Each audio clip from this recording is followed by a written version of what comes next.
Hello everyone, hope you are waiting for my video eagerly, right? तो video has come, it is here.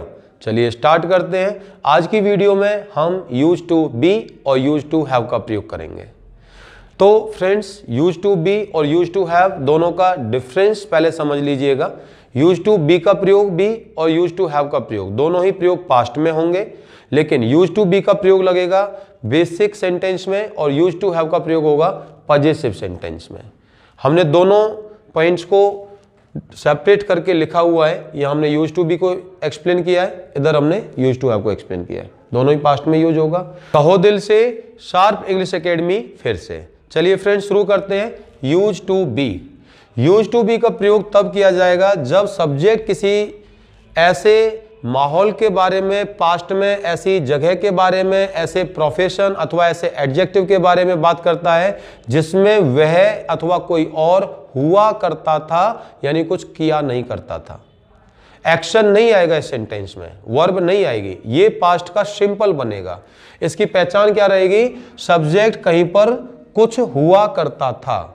जैसे मैंने बोला वह पागल हुआ करता था, तुम बीमार हुआ करते थे, वह आलसी हुआ करती थी, मैं इस कंपनी का कर्मचारी हुआ करता था, तुम मेरे स्टूडेंट हुआ करते थे, मैं इस शहर का नागरिक हुआ करता था। ठीक है, ऐसे सेंटेंस में हमको स्ट्रक्चर्स क्या बनाना है? सब्जेक्ट सभी के साथ में यूज टू लगेगा, सभी के साथ। ठीक है, singular, plural, first person, second person, third person. उसके बाद आपको बी लगाना है। बी का मतलब होना, हुआ करता था। ठीक है, होना के लिए बी लगेगा और उसके बाद अदर वर्ड आएगा, यानी कि सेंटेंस में कहीं पर भी एक्शन वर्ब नहीं आ रही है। यहां पर बी जो वर्ड है वही एक्शन वर्ब का काम कर रहा है, तो यह एडजेक्टिव होने का अथवा नाउन होने का सेंस दे रहा है पास्ट में।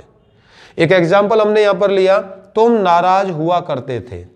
इस सेंटेंस में किसी व्यक्ति के क्वालिटी के बारे में, एडजेक्टिव के बारे में बता रहा है कि तुम मुझसे नाराज हुआ करते थे। इट मीन्स अब तुम मुझसे नाराज नहीं होते हो, लेकिन मैं कह रहा हूं कि तुम मुझसे नाराज हुआ करते थे, लेकिन हमने इसको क्या लिखा है? तुम नाराज हुआ करते थे। इसको ट्रांसलेट करते हैं, you used to be annoyed. इसमें जो नाराज वर्ड है ये तुम की क्वालिटी है, और क्वालिटी जो प्रोनाउन की जो क्वालिटी बताता है उसे एडजेक्टिव कहते हैं। तो यहां पर नाराज जो वर्ड है वो क्या है? एडजेक्टिव। तो हम कह सकते हैं कि जब आप अपने किसी पास्ट में एडजेक्टिव के बारे में बताएं कि मैं ताकतवर हुआ करता था, वह बहुत ही स्मार्ट हुआ करती थी, मैं अपनी क्लास का मॉनिटर हुआ करता था, तुम इंडियन क्रिकेट टीम के खिलाड़ी हुआ करते थे, ऐसे केसेस में हमको यूज टू बी का प्रयोग करना है। नेगेटिव इंट्रोगेटिव बनाना बहुत ही आसान है, पिछली वीडियो में भी आपको बताया है, इस वीडियो में बताया जा रहा है। आपको क्या करना है? डिड नॉट लगा करके, नेगेटिव में डिड नॉट लगाना है सभी सब्जेक्ट के साथ, ऑल सब्जेक्ट के साथ, और उसके बाद में आपको यूज टू बी करना है। अब आपको यूज्ड टू नहीं करना है, ये हमने पिछली वीडियो में भी अच्छे से एक्सप्लेन किया है। नहीं देखी है तो प्लेलिस्ट में जाकर के वीडियो देख सकते हैं और वहां पर आप इस कॉन्सेप्ट को समझ सकते हैं। ठीक है, तो ध्यान रखना है यूज टू बी। अब डी नहीं लगेगा, सेकंड फॉर्म नहीं लगेगा, क्योंकि सेकंड फॉर्म की जगह डिड ने ले ली। Got it? अब सेंटेंस कैसे बनेगा नेगेटिव में? तुम नाराज नहीं हुआ करते थे। इंग्लिश में ट्रांसलेशन होगा, you did not use to be annoyed. Interrogative, क्या तुम नाराज हुआ करते थे? हेल्पिंग वर्ब पहले आएगी। Did you use to be annoyed? क्या तुम नाराज नहीं हुआ करते थे? यू के बाद में नोट लग जाएगा, सब्जेक्ट के बाद नोट लगेगा, डिड पहले आएगा। Did you not use to be annoyed? तुम नाराज कब हुआ करते थे? पूछ रहा है तुम नाराज कब हुआ करते थे, ओपन क्वेश्चन है। इस केस में रहा है कि तुम नाराज कब हुआ करते थे, ये ओपन क्वेश्चन हो गया। तो इसमें पूछ रहा है कब हुआ करते थे, तो ये कैसे बनेगा? When did you use to be annoyed? इसमें नेगेटिव बनाया जाए, तुम नाराज कब नहीं हुआ करते थे, इसको ट्रांसलेट करेंगे when did you not use to be annoyed. तो आपने देखा ये कितना इंपॉर्टेंट स्ट्रक्चर है या सेंटेंस है जो हमारे काम का है। ऐसे कितने सारे एग्जांपल्स हमारे माइंड में आ सकते हैं। हम पास्ट में अपने बारे में, किसी फैमिली मेंबर्स के बारे में, अपने कंपनी में किसी कर्मचारी के बारे में पूछ सकते हैं, सोच सकते हैं। जैसे हमने कहा वह मेरी दोस्त हुआ करती थी, she use to be my friend. मैं इस कॉलेज का स्टूडेंट हुआ करता था, I use to be student of this college. तुम इंडियन क्रिकेट टीम के खिलाड़ी हुआ करते थे, you use to be player of Indian cricket team. वह इस अस्पताल में डॉक्टर हुआ करता था, he use to be doctor in this hospital. Got it?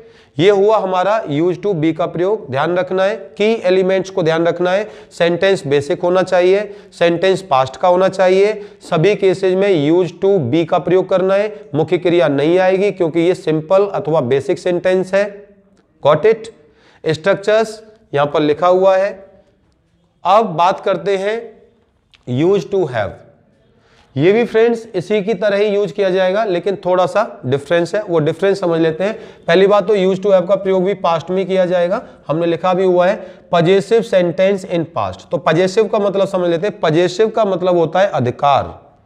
जब सब्जेक्ट किसी वस्तु पर अपना अधिकार दिखाता है तो उनको हम पजेसिव सेंटेंस कहते हैं।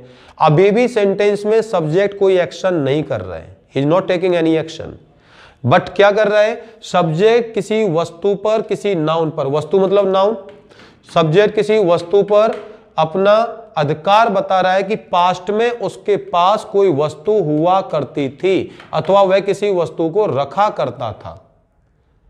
जैसे मैंने कहा मेरे पास बहुत सारे खिलौने हुआ करते थे, तुम्हारे पास एक किताबें हुआ करती थी, उसके पास एक मोबाइल हुआ करता था, तुम्हारे पास टाइम नहीं हुआ करता था, हमारे पास बहुत सारा पैसा हुआ करता था। अब इन सेंटेंसेस को हम कैसे बनाएंगे, उसका यहां पर स्ट्रक्चर बनाया है। तो सबसे पहले आपको सब्जेक्ट का प्रयोग करना है, उसके बाद में यूज्ड टू हैव। देखिए उधर हमने यूज्ड टू के बाद में बी लगाया था क्योंकि वहां पर सब्जेक्ट स्वयं कुछ हुआ करता था। यहां पर हम जो है यूज्ड टू के साथ में हैव लगा रहे हैं क्योंकि यहां पर सब्जेक्ट हुआ नहीं करता था, सब्जेक्ट किसी वस्तु को रखा करता था, सब्जेक्ट के पास कोई चीज हुआ करती थी। तो यहां पर सेंटेंस का स्ट्रक्चर बना subject plus use to have plus other word. Other word means noun, यहां पर किसी वस्तु पर अधिकार बता रहा है। जैसे एक एग्जांपल हमने लिखा, मेरे बचपन में कई दोस्त हुआ करते थे, या मैं इसको ऐसे कहूं, मैं अपने बचपन में कई दोस्त रखा करता था। ठीक है, तो यहां पर मैं बचपन में अपने कई दोस्तों पर अपना अधिकार बता रहा हूं, तो नाउन हो गया। अब इसको कैसे ट्रांसलेट करेंगे, I use to have many friends in my childhood. Got it? इसका नेगेटिव बनाने के लिए फिर हमें वही कॉन्सेप्ट यूज करना है, हमको फिर से डिड नॉट लगाना होगा। और जब डिड नॉट आ जाता है सभी सब्जेक्ट के साथ में, हेल्पिंग वर्ब डिड जब लग जाएगा तो हमको फिर यूज्ड हैव नहीं लगाना है, हमको यूज टू हैव लगाना। ध्यान दें, पॉजिटिव में तो हमने यूज्ड लगाया, लेकिन नेगेटिव में हमको नहीं लगाना है। अब नेगेटिव कैसे बनेगा, मेरे बचपन में कई दोस्त नहीं हुआ करते थे। इसको नेगेटिव ट्रांसलेट करने के लिए हमने यहां पर बनाया I did not use to have many friends in my childhood. तो हमने यूज टू किया है, यूज्ड टू नहीं किया है। Got it? इंट्रोगेटिव बनाते हैं, क्या मेरे बचपन में कई दोस्त हुआ करते थे। क्या से शुरू हो रहा है, हेल्पिंग वर्ब पहले आएगी। Did I use to have many friends in childhood. क्या मेरे बचपन में कई दोस्त नहीं हुआ करते थे। Did I not use to have many friends in childhood. मेरे बचपन में कितने दोस्त हुआ करते थे, मैंने पूछा मेरे बचपन में कितने दोस्त हुआ करते थे, मैं काउंटिंग पूछ रहा हूं, ओपन क्वेश्चन है। ठीक है, तो इसमें कैसे ट्रांसलेट करेंगे, WH वर्ड पहले आएगा। इसमें WH वर्ड क्या है, कितने। इसके लिए क्या बनाएंगे, हाउ मेनी। हाउ मच नहीं लगाएंगे क्योंकि friends are countable. Countable noun के लिए हाउ मेनी का प्रयोग किया जाता है और नॉन काउंटेबल के लिए हाउ मच का प्रयोग किया जाता है। अब यहां पर हमने ट्रांसलेशन किया, हाउ मेनी फ्रेंड्स यानी कितने दोस्त। How many friends did I used to have in my childhood? Negative बनेगा, how many friends did I not used to have in my childhood? तो ये हमने देखा यूज टू हैव का प्रयोग और यहां पर हमने पढ़ा यूज टू बी का प्रयोग। दोनों ही प्रयोग पास्ट में होंगे, दोनों का प्रयोग सिंपल सेंटेंस में हो रहा है। फर्क इतना है कि एक में यूज टू बी में सब्जेक्ट किसी जगह पर, किसी नाउन में, प्रोफेशन में हुआ करता था तो वहां use to be plus noun लगेगा। और जब हम बात करते हैं पजेसिव सेंटेंस तो वहां पर हम देख रहे हैं कि सब्जेक्ट हुआ नहीं करता था, सब्जेक्ट के पास कोई चीज हुआ करती थी। इसके 2-3 एग्जाम्पल मैं आपको सुना देता हूं। जैसे तुम्हारे पास खिलौने हुआ करते थे, मेरे पास टाइम हुआ करता था, उसके पास अच्छी नॉलेज हुआ करती थी, तुम्हारे पास एक मकान हुआ करता था। इन सबको कैसे ट्रांसलेट करेंगे, I use to have, she use to have, they use to have, we use to have, my father use to have, your sister use to have. यहां पर हैव के बाद में आपको वो नाउन लगा देना है, जो चीज जो वस्तु आपके पास, उसके पास, हमारे पास, तुम्हारे पास हुआ करती थी। इनको नेगेटिव में ट्रांसलेट कीजिए, इंट्रोगेटिव में ट्रांसलेट कीजिए, अपने बारे में सोचिए और ऐसी वीडियोस देखने के लिए, इंटरेस्टिंग वीडियोस देखने के लिए हमारे चैनल पर बने रहिए। Thank you for watching sharpness academy.